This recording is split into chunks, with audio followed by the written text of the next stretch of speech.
সবাই আমার পাশে থাকবেন, আমি আপনাদের পাশে থাকবো। আমার ভিডিওটা পুরো দেখবেন, আপনাদের ভিডিওটা আমার সামনে আসবে। হ্যালো এভরিওয়ান, আসসালামু আলাইকুম। সবাই কেমন আছেন? আপনাদের বোন আলহামদুলিল্লাহ ভালো আছে।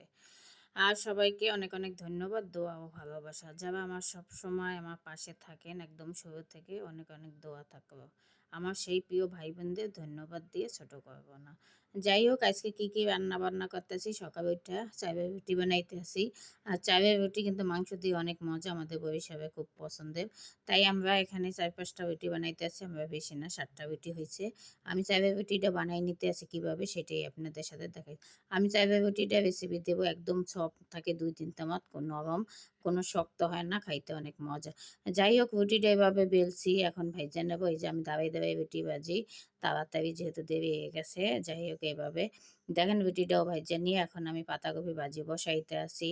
পাতাকপিটা ভাজিটা কইরা তারপরে কচু মান কচু আছে না, মোমের মতন হয়ে যায়, মান কচু না জানি, এই কচুটা আমি ভর্তা বানাবো। আর এই কচুটা হচ্ছে কুষ্টিয়া থেকে আমার বোনের শ্বশুরবাড়ি থেকে দিছিল। যাই হোক, ওই কচুটাই এত পরিমাণে মজা, আমি বোম্বাই মরিচ দিয়ে এরকম ভর্তা বানাই।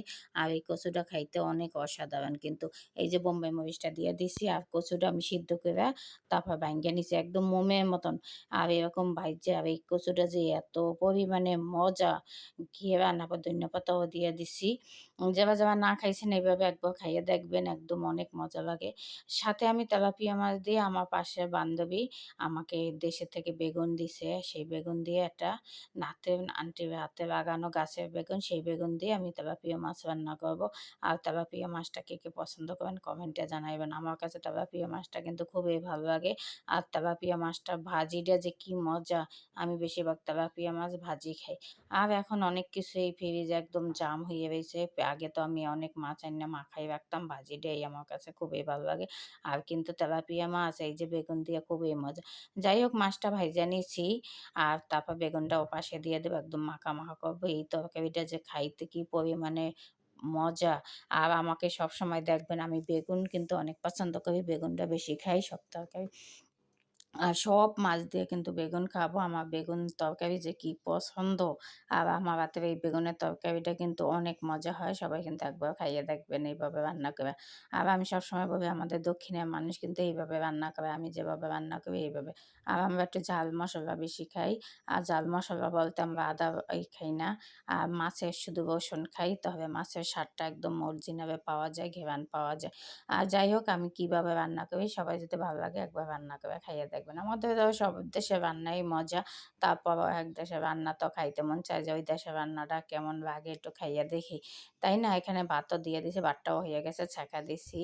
আর এখন আমি দেখবো ভাতটা হয়েছে কিনা ছ্যাঁকা। তারপরে দেখেন এইভাবে একদম ডুমো হয়ে গেছে। দেখেন গরম গরম ভাতের সাথে এই তরকারি খাইতে অসাধারণ কিন্তু, সাথে ভর্তা। যাই হোক, এইভাবে এখন মাছটা ধনিয়া পাতা দিয়ে দিতে আসি, ধনিয়া পাতা দিয়ে নামাবো। আর এই দেখেন অসাধারণ একটা তরকারি। প্রতিদিন আমি যা রান্না করি তাই আপনাদের সাথে শেয়ার করি। আপনারা আমাকে একটু সাপোর্ট দেবেন আর ভিডিওটা পুরা দেখবেন। সকল প্রিয় ভাই বোনদের কাছে আমার অনুরোধ, এই যে হয়ে গেছে, এখন ভাত খেয়ে বলবো যে কেমন হয়েছে। এই দেখেন অসাধারণ খাবার। এইভাবে মজার মজার তরকারি দিয়ে কে খাইতে না চায় বলেন? ৩টা তরকারি হয়ে গেল। আর এই ভর্তাটা সব তরকারির চেয়ে ভর্তাটা কিন্তু বেশি মজা হয়েছিল। আর এই ভর্তা যে এত মজা, আমি ১ম খাইছি।